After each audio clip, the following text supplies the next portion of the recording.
Mon trait de Jésus se manifeste presque toujours de la même façon. Ce matin, il m'a dit, « Ma fille, mon amour envers les créatures est si grand qu'il résonne comme un écho dans les sphères célestes. Il remplit l'atmosphère et se diffuse sur toute la terre. » Comment les créatures répondent-elles à cet écho d'amour ? Ah, elles me répondent par un écho empoisonné, rempli de toutes sortes de péchés, un écho quasi mortel, propre à me blesser. Mais je vais réduire la population de la terre, afin que cet écho empoisonné ne vienne plus me percer les oreilles.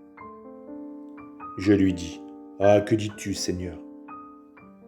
Il reprit, « J'agis comme un médecin compatissant qui emploie des remèdes radicaux pour soigner ses enfants couverts de plaies.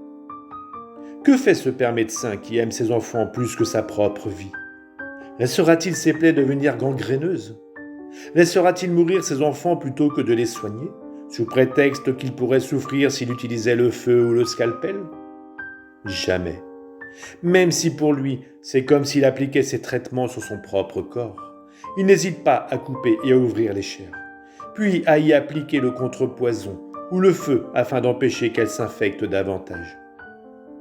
S'il arrive que certains de ses enfants meurent au cours de l'intervention, ce n'est pas ce que le Père veut.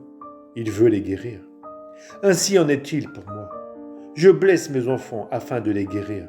Je les détruis afin de les ressusciter. Si un grand nombre d'entre eux se perdent, là n'est pas ma volonté.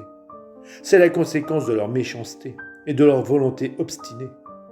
C'est à cause de cet écho empoisonné qu'ils répandent jusqu'à ce qu'ils finissent par s'autodétruire.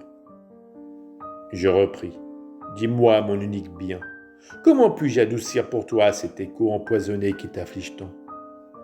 Il répondit, « La seule façon, c'est d'accomplir tes actions uniquement dans le but de me plaire.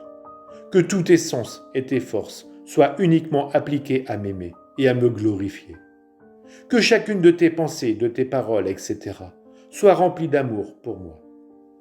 Ainsi, ton écho s'élèvera jusqu'à mon trône et sera une douce musique pour mon oreille.